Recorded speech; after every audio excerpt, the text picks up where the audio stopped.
Mbola falitafaraka aminao indray ny tenako atao anatin'izao fandarana fantariny marina izao Adama razambentsika dia kristianina. Izay no hevitra izay fampizarana aminao amin'ity androany ity ka manasa anao ny tenako hanaraka ny fandarana hatramin'ny farany. I Adama razambentsika dia kristianina.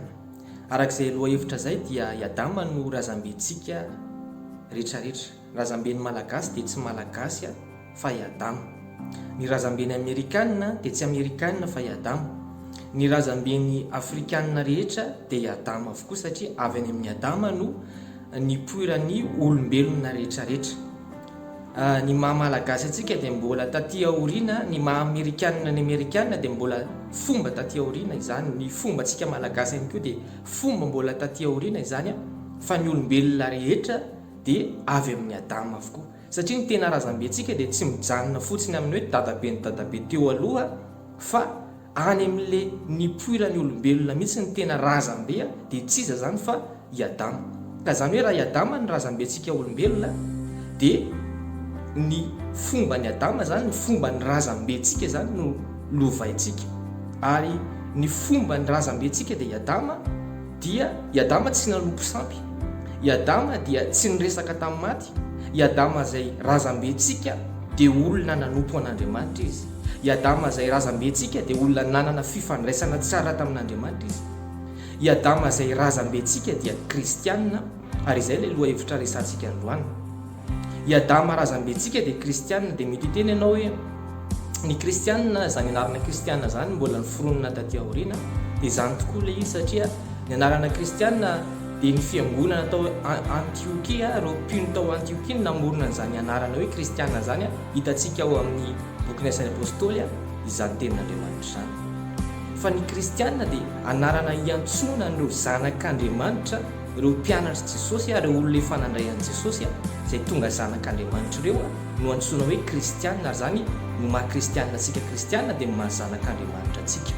Ka raha miresaka hoe i Adama dia kristianina dia ny maha zanak'Andriamanitra ny Adama no maha kristianina, satria raha mijery ianao ny tenin'Andriamanitra ao amin'ny Luka 7 ao izay mitantara sy mitanisa ny razamben'i Jesosy izy dia hitanao ary amin'ny farany indrindra hoe i Kristy dia taranak'i Adama, zanak'i Adama izy, ary Adama dia zanak'Andriamanitra.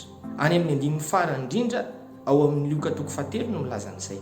Ka i Adama zany dia zanak'Andriamanitra. Zany hoe i Adama zany dia kristianina. Zanak'Andriamanitra i Adama satria raha zanak'Andriamanitra izy zany dia tsy maintsy nandray an'Andriamanitra izy, satria ambara ny tenin'Andriamanitra ny amin'ny Jaona 1:12 izay rehetra nandray azy dia nomeny hery ho tonga zanak'Andriamanitra. Zany hoe tsy maintsy nandray an'Andriamanitra izy, manana an'Andriamanitra zany i Adama, dia manana an' Jesosy izy zany, nafana miantso anazy hoe zanak'Andriamanitra. Mety tsy nafantatra an' Jesosy izy, fa tadio tsara fa Jesosy no mpanalala natokana ny olona sy Andriamanitra. Tsy misy olona afaka miresaka na mifandray amin'Andriamanitra mivantana izany raha tsy amin'ny alalan'i Jesosy. Kanefa i Adama dia nanana fifandraisana manokana tamin'Andriamanitra, afaka niresaka mivantana tamin'Andriamanitra izy. Raha mijery ianao ny ao amin'ny bokin'ny Genesisy, i Adama sy Andriamanitra dia mifampiresaka mivantana izy ireo. Ka tsy maintsy tamin'ny alalan'i Jesosy Kristy zany no nafany Adama mifandray tamin'Andriamanitra. Ny tena tiana hosotominao anatin'izay dia hoe i Adama dia kristianina zany izy. Ka i Adama razambentsika zany dia tsy nanompo sampy izy. I Adama razambentsika dia olona nanompo an'Andriamanitra. Ny zavatra nataony Adama tao amin'ny saha Edena dia fanompona an'Andriamanitra. Ny zavatra nataony Adama tao amin'ny saha Edena dia fankatoavana ny tenin'Andriamanitra, mandra-pahita fahotana teo amin'izy ireo. Ary ny fahotana dia avy amin'ny Eva, ny fahotana voalohany indrindra.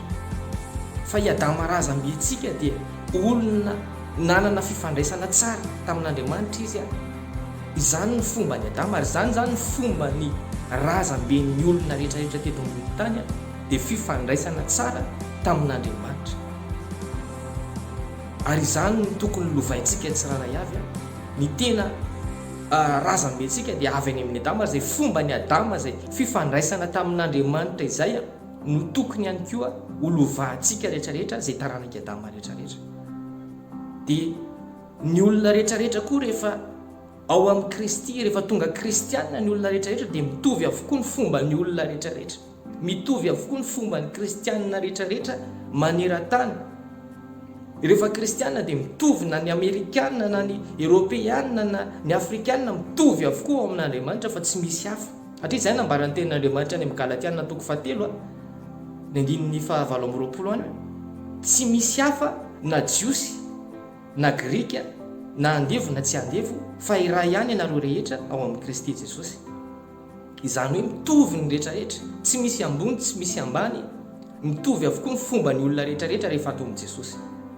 Ary izay rehetra te hanava tena zany dia atao hoe miavonavona, izay rehetra te hanavaka tena ny hoe manana ny fomba manokana zany.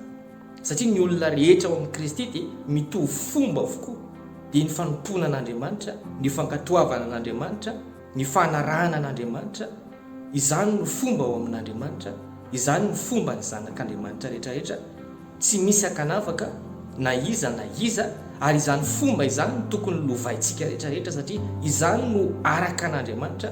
Fa be dia be ny fomba taty aoriana izay tsy avy amin'Andriamanitra fa fanompo-tsampy, fanompoana olona efa maty, fanompo-tsampy, izany lasa no lovaintsika taty aoriana. Fa ny tena razam-bentsika dia i Adama dia olona mpanompon'Andriamanitra izy, olona nanana fifandraisana mivantana tamin'Andriamanitra izy, olona tsy nanompo sampy izy, izany no razam-bentsika olombelona dia i Adama. Izay ny fandaharantsika tamin'ity androany ity. Akasitrahana ianao nanaraka hatramin'ny farany, ny rahasoa dia tahin'i Jesosy tao.